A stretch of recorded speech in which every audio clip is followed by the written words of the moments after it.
साल 1914, एक छोटा सा आइलैंड जहां ना कोई शहर है ना इंसानों की भीड़, सिर्फ एक लाइट हाउस है और एक रहस्य जो समंदर की गहराइयों में छिपा है। फिल्म शुरू होती है एक शिप को दिखाते हुए जो साउथ अटलांटिक ओशन के रास्ते अपनी मंजिल की तरफ बढ़ रहा है। उस शिप पर एक वेदर ऑफिसर था, डेविड। वो लोग एक ऐसे आइलैंड की तरफ जा रहे थे जो अटलांटिक ओशन के सबसे गहरे हिस्सों में छिपा हुआ था। सरकार ने डेविड को वहां भेजा था ताकि वो उस आइलैंड के बदलते मौसम का ऑब्जर्वेशन कर सके। डेविड को लगभग 1 साल तक वहां रुकना था, डेटा कलेक्ट करने के लिए, मौसम के अजीब बदलावों को समझने के लिए और फिर वापस लौट आना था। कैप्टन अपने शिप पर डेविड को उस आइलैंड तक ले जा रहे थे, साथ में 1 साल का खाना और जरूरत का सारा सामान भी था। लंबे सफर के बाद आखिरकार वो आइलैंड तक पहुंच गए। वो लोग बोट की मदद से आइलैंड पर उतरे, साथ ही अपना जरूरी सामान भी ले आए। आइलैंड पर एक लाइट हाउस था और एक छोटा सा घर जहां डेविड को रहना था, क्योंकि इससे पहले भी एक वेदर ऑफिसर यहाँ रहता था, लेकिन अब उसकी ड्यूटी का वक्त खत्म हो चुका था।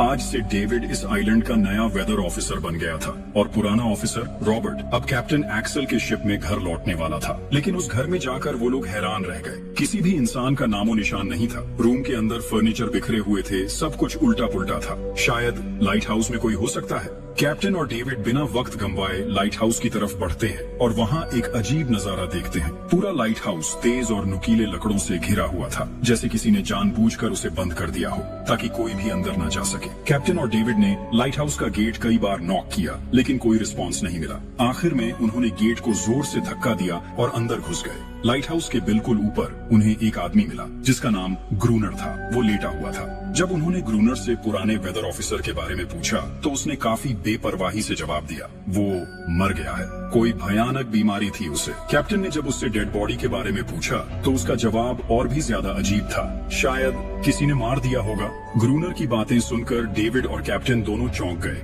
उन्हें लगा शायद ग्रूनर की मेंटल कंडीशन ठीक नहीं है, लेकिन जब तक पुराने ऑफिसर का पता नहीं मिलता वो लोग कुछ कर भी नहीं सकते। कैप्टन ने डेविड से कहा, अगर तुम अब भी चाहो तो हमारे साथ वापस चल सकते हो। लेकिन डेविड जानता था अगर वो सरकार को इस आइलैंड का एक्यूरेट वेदर रिपोर्ट दे पाया तो उसे काफी पैसे मिल सकते हैं और पैसे की उसे वैसे भी जरूरत थी।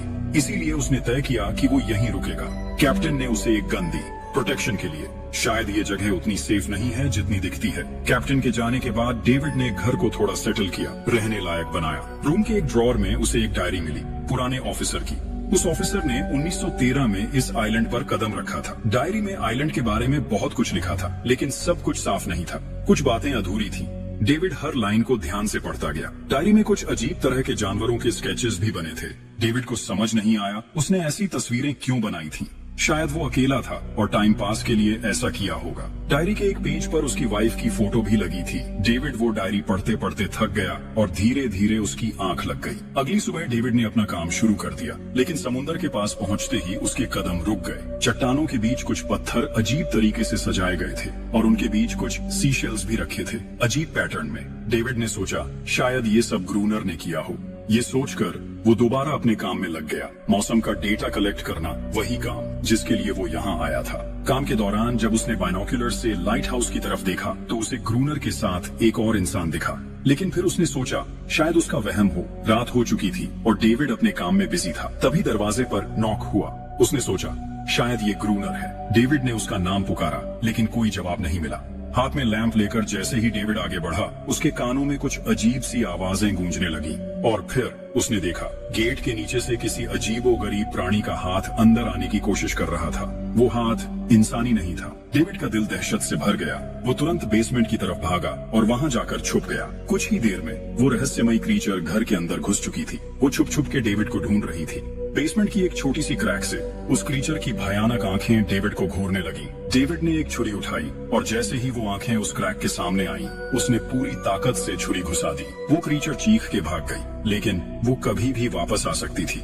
डेविड ने बेसमेंट का गेट मजबूती से बंद किया, रस्सी से कस के बांधा और पूरी रात वहीं जागकर बिताई, दहशत के साए में। अगली सुबह जब डेविड घर से बाहर गया तो उसने रेत पर कुछ निशान देखे, पैरों के निशान, पर इंसान जैसे नहीं थे। बिल्कुल साफ था ये किसी इंसान का काम नहीं था। वो निशान सीधे समुंदर की तरफ जाकर खत्म हो गए थे। अब डेविड को सब समझ आ गया था क्यों ग्रूनर ने लाइट हाउस के चारों ओर नुकीले लकड़े लगाए थे, शायद उसी अजीब क्रीचर के लिए। और अब डेविड जान गया ये घर उसके लिए बिल्कुल भी सेफ नहीं है। शायद वो क्रीचर आज रात फिर से लौट कर आएगा। डर के मारे डेविड लाइट हाउस की तरफ दौड़ता है। ग्रूनर को चिल्लाकर कहता है, गेट खोलो, मुझे अंदर आना है। लेकिन ग्रूनर उसे अंदर नहीं आने देता और कहता है, तुझे तो उस शिप के साथ लौट जाना चाहिए था। डेविड निराश होकर वापस लौटता है, लेकिन अब उसे अपना घर सुरक्षित बनाना होगा। उसने घर की हर एक विंडो को लकड़ी से बंद कर दिया, हर तरफ नुकीले लकड़ों से घेरा बनाया और गेट के बाहर पुराने कागज और किताबें रखी। फिर उनपे तेल छिड़क दिया ताकि अगर वो क्रीचर वापस आए तो उसे आग से डरा के भगाया जा सके। लेकिन एक बात थी जो डेविड अब तक नहीं जानता था, और ये बात उसे आज रात पता चलने वाली थी। किस्मत से उसे घर के अंदर एक पुराना बॉक्स मिला। उस बॉक्स में एक गन थी और बहुत सारी बुलेट्स। ये देखकर उसे थोड़ी हिम्मत मिली, लेकिन डर अब भी जिंदा था। जैसे जैसे सूरज ढलने लगा, रात का अंधेरा हर तरफ छा गया। डेविड गन हाथ में लिए घर के एक कोने में चुपचाप बैठा था। उसकी सांसें तेज थीं। तभी एक अजीब आवाज सुनाई दी, और जब डेविड ने खिड़की की तरफ कदम बढ़ाया तो जैसे उसके पैरों के नीचे से जमीन ही खिसक गई। सिर्फ एक नहीं, पानी में से कई सारी वही अजीबोगरीब क्रीचर्स उठती हुई नजर आईं, और सब उसके घर की तरफ बढ़ रही थीं। कुछ ही देर में वो गेट को तोड़ने की कोशिश करने लगे। डेविड ने तुरंत गोलियां चलानी शुरू की। कुछ क्रीचर्स गिर गए, लेकिन बाकी और भी ज्यादा हिंसक हो गए। वो अब घर के अंदर घुसने की कोशिश कर रहे थे। जैसे जैसे उनकी तादाद बढ़ने लगी, डेविड ने बिना वक्त गंवाए गेट के बाहर रखे कागजों और पुरानी किताबों को आग लगा दी। आग देखकर वो क्रीचर्स डर के मारे वापस समुद्र में लौट गए। लेकिन अब वही आग डेविड के घर तक पहुंच चुकी थी।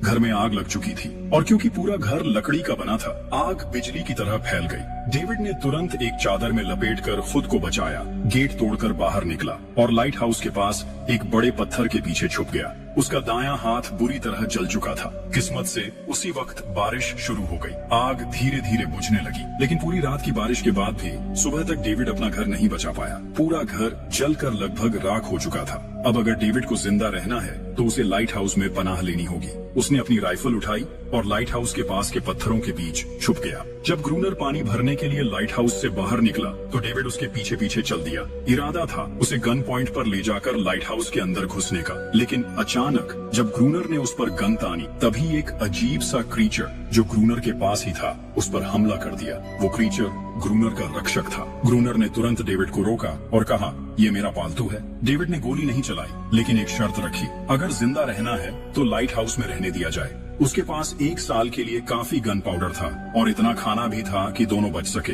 ग्रूनर कुछ देर चुप रहा, फिर धीरे से हाँ कर दी। शाम होने से पहले दोनों बचा हुआ खाना लेकर लाइट हाउस लौट आए। अगली सुबह वो क्रीचर चुपचाप डेविड का हाथ चाट रहा था, जबकि डेविड गहरी नींद में था, और कुछ ही देर में उसका हाथ काफी हद तक ठीक हो गया। ये सब डेविड के लिए एक शौक था, लेकिन जो आंखों के सामने हो रहा था उस पर यकीन करना मुश्किल था। लाइट हाउस के टॉप पर डेविड ने देखा ग्रूनर उन बुलेट्स को काउंट कर रहा था जो उन्हें गन से मिली थी, और वो क्रीचर अपने तरीके से ग्रूनर की मदद भी कर रहा था। इसका मतलब ये था कि ये जानवर वायलेंट नहीं है। डेविड अब ग्रूनर से उसके बारे में और जानना चाहता था, और फिर ये सब दुनिया के सामने लाना चाहता था, क्योंकि ये किसी मिरेकल से कम नहीं था। एक अजीब सी फीमेल क्रीचर समंदर के गहरे अंधेरों से उनके सामने थी। अगर इस क्रीचर का सच दुनिया के सामने आता तो डेविड और ग्रूनर दोनों दुनिया भर में मशहूर हो जाते।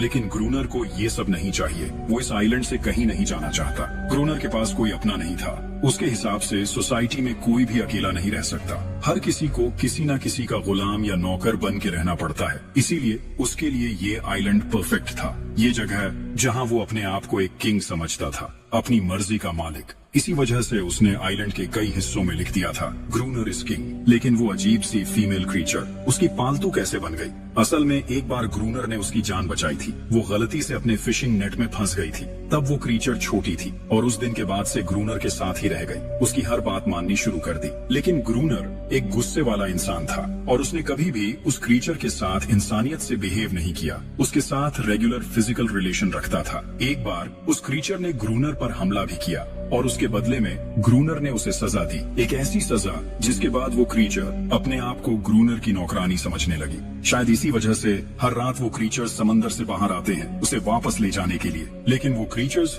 दिन के उजाले में अटैक नहीं कर सकते। खैर, डेविड अब यहाँ और नहीं रहना चाहता। वो किसी आने वाले शिप को सिग्नल भेजकर ये जगह छोड़ देना चाहता है, लेकिन ये काम इतना आसान नहीं था। ग्रूनर का कहना था कोई भी शिप इस आइलैंड तक नहीं आती। लेकिन डेविड उसकी बात पर विश्वास नहीं करता। उसे यहाँ रहना अब बिल्कुल भी अच्छा नहीं लग रहा। उसे यहाँ घुटन सी महसूस हो रही है। वो जल्दी से जल्दी ये जगह छोड़ना चाहता है। शाम होने लगी है। ग्रूनर उसे कहता है गन लेकर रेडी हो जा, क्योंकि वो क्रीचर्स कभी भी हमला कर सकते हैं। वो लाइट हाउस की लाइट ऑन करने के लिए तैयार हो जाते हैं और कुछ ही देर में समंदर से एक बड़ी तादाद में क्रीचर्स निकलकर बाहर आते हैं। वो लाइट हाउस की तरफ बढ़ते जा रहे हैं। ग्रूनर उन पर लगातार फायर करता जा रहा था, लेकिन डेविड पूरी तरह से डर गया था। वो लाइट हाउस के अंदर की तरफ पीछे हटने लगा।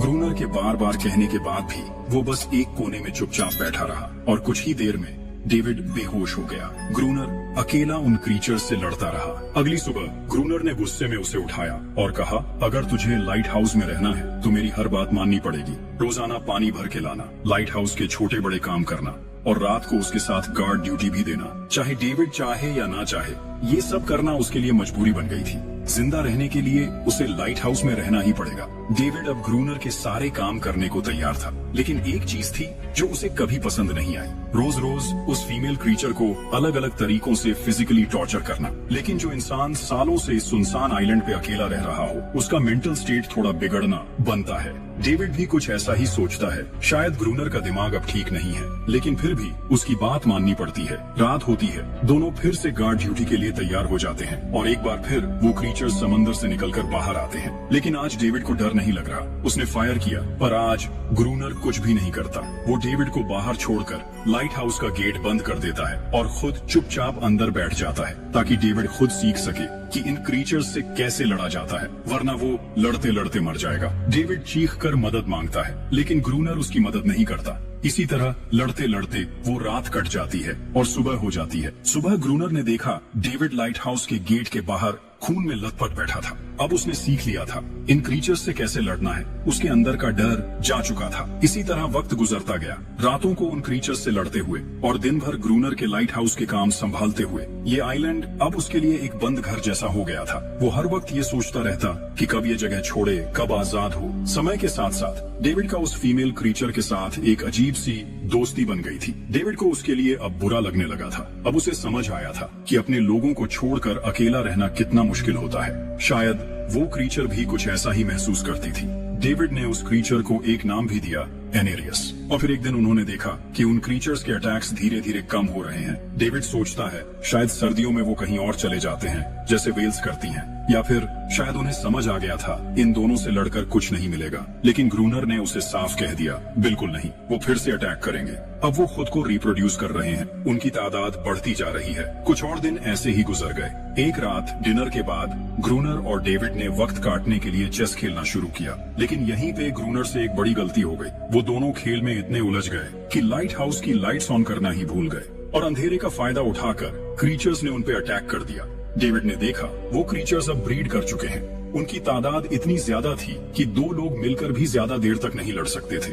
गन्स के बुलेट्स भी ऑलमोस्ट खत्म हो चुके थे। किसी तरह बचते बचाते वो लाइट हाउस के टॉप तक पहुंच गए, लेकिन इस बीच ग्रूनर के पैर में गहरी चोट लग गई। वो क्रीचर्स लाइट हाउस में घुसने की कोशिश कर रहे हैं और डेविड और ग्रूनर को कहीं से भी बचने का रास्ता नजर नहीं आ रहा। उन्होंने हार मान ली, लेकिन खुशकिस्मती से सुबह हो गई थी। जैसे ही सूरज धीरे धीरे उभरता है, वो क्रीचर्स लाइट हाउस छोड़ के समुद्र में वापस चले जाते हैं। अनारियस ग्रूनर के जख्म को ठीक करने की कोशिश करती है, लेकिन अब तक डेविड को समझ आ चुका था कि वो इन क्रीचर्स के साथ ये लड़ाई जीत नहीं सकते। बुलेट्स भी अब खत्म होने के करीब हैं। उनके पास खाना भी इतना नहीं है कि ये ज्यादा देर तक चल सके। अगले दिन खुशकिस्मती से जब डेविड लाइट हाउस के बाहर इधर उधर घूम रहा था, उसने समुद्र में एक जहाज देखा। वो जल्दी से अंदर से फ्लेयर गन लाया और जहाज को सिग्नल देने गया, लेकिन ग्रूनर ने उसे रोक दिया क्योंकि वो नहीं चाहता कि डेविड यहाँ से जाए। उसी वक्त अनारियस ने ग्रूनर पे हमला कर दिया। वो डेविड को ग्रूनर से बचाना चाहती थी। ग्रूनर किसी को भी ये आइलैंड छोड़ने नहीं देना चाहता।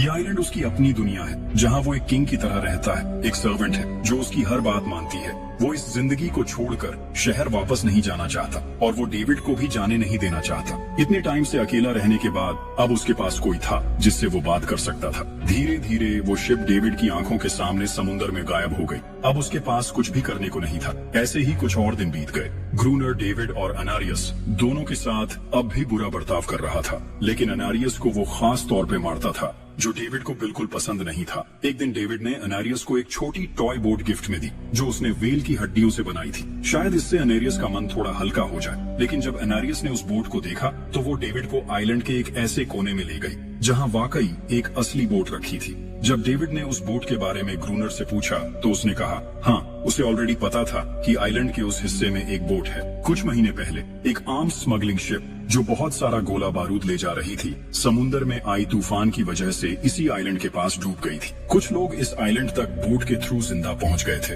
लेकिन सुबह होने से पहले उनमें से कोई भी जिंदा नहीं बचा। सभी उस क्रीचर का शिकार बन गए। ये सब सुनते ही डेविड के दिमाग में एक प्लान आया। उनके पास एक डाइविंग सूट जैसा कुछ था। अगर उनमें से कोई उस सूट को पहनकर समुद्र के उस हिस्से में डाइव करे तो हो सकता है उन्हें कोई बुलेट्स या डायनामाइट मिल जाए जिससे उन मॉन्स्टर्स से लड़ना आसान हो जाए। लेकिन ग्रूनर ने इस बात से सीधा मना कर दिया। वो उस समुद्र के पास भी नहीं जाना चाहता था, पर डेविड अपनी जान के खतरे पर भी ये काम करने को तैयार था। कुछ और दिन इसी तरह गुजर गए। डेविड और अनेरियस के बीच एक गहरा कनेक्शन बनने लगा।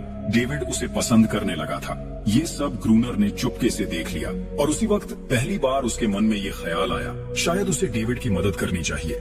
लेकिन ग्रूनर का असली इरादा कुछ और ही था। वो चाहता था कि डेविड उसकी मदद से समुद्र के नीचे रखे डायनामाइट के बॉक्सेस वापस सरफेस तक ले आए और उसके बाद उसे वही समुद्र में अकेला छोड़ दे ताकि वो क्रीचर्स उसे मार दें। इस तरह डायनामाइट भी उसके पास आ जाएगा और अनेरियस फिर से उसकी गुलाम बनकर रह जाएगी। दोनों उस जगह पहुंच गए। डेविड ने डाइविंग सूट पहना और समुद्र के नीचे उतर गया। शिप पूरी तरह तबाह हो चुकी थी, लेकिन किस्मत अच्छी थी। उन्हें कुछ डायनामाइट के बॉक्सेस मिल गए। तभी अचानक सामने आ गए वो क्रीचर। डेविड घबरा गया और गिर पड़ा। आयरन डाइविंग सूट इतना भारी था कि वो हिल भी नहीं पा रहा था। वो ग्रूनर को ऊपर सिग्नल भी नहीं भेज पाया। ग्रूनर को लगा कि शायद वो क्रीचर्स डेविड को मार चुके हैं, लेकिन असल में वहाँ सिर्फ 2 छोटे बच्चे थे। डेविड ने पानी के नीचे प्रेशर बनाया और अपना डाइविंग सूट वहीं छोड़ दिया। वो सरफेस तक खुद तैर कर आ गया। उन्हें वहाँ कुछ पुरानी बॉक्सेस मिले जिनमें डायनामाइट थे। उन्होंने लाइट हाउस के आसपास 2 लेयर्स में डायनामाइट बिछा दिया ताकि जब अगला हमला हो तो वो मॉन्स्टर्स को एक ही बार में खत्म कर सके।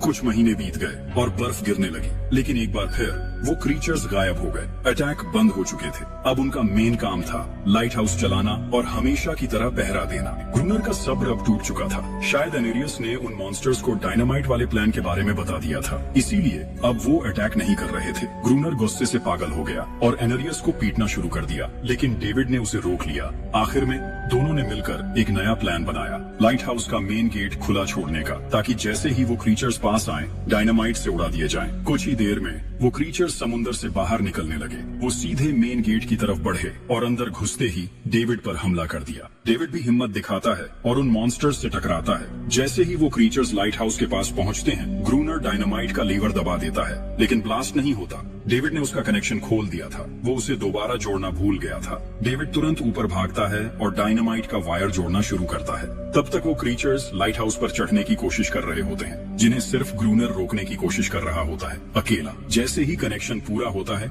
डेविड पहला लेयर उड़ा देता है। कई क्रीचर्स ब्लास्ट में खत्म हो जाते हैं, लेकिन अभी भी काफी मॉन्स्टर्स लाइट हाउस पर हमला करने के लिए रेडी होते हैं। इस वजह से ग्रूनर दूसरा लेयर भी ब्लास्ट कर देता है। दोनों इस भयानक धमाके में बेहोश हो जाते हैं। अगली सुबह जब दोनों होश में आए, एनेरियस वहाँ नहीं थी। मरे हुए क्रीचर्स चारों तरफ बिखरे पड़े थे। ग्रूनर उन सबको मार रहा था जो जिंदा थे लेकिन जख्मी। तभी डेविड की नजर उनमें से एक के गले में लटके एक नेकलेस पर पड़ती है और उस मोमेंट पर डेविड को अपनी सबसे बड़ी गलती का एहसास होता है। जिन क्रीचर्स को वो अब तक वायलेंट समझते आए थे, वो भी इंसानों की तरह सिविलाइज थे, सिर्फ बोल नहीं सकते थे। शायद उनका लाइट हाउस पर हमला करना किसी वजह से था, लेकिन ग्रूनर के लिए ये सब बेकार बातें थी। उसके लिए वो इस आइलैंड का किंग था और हर किसी को उसका हुक्म मानना पड़ता था। उस दिन के बाद वो क्रीचर्स फिर कभी वैसे अटैक नहीं कर पाए, लेकिन हर दिन समुद्र के किनारे से एक रोती हुई आवाज आती थी। डेविड को अब तक नहीं पता था कि उन्होंने कितना बड़ा नुकसान कर दिया था, कितनी फैमिलीज टूट गईं, कितने बच्चों ने अपने लोग खो दिए,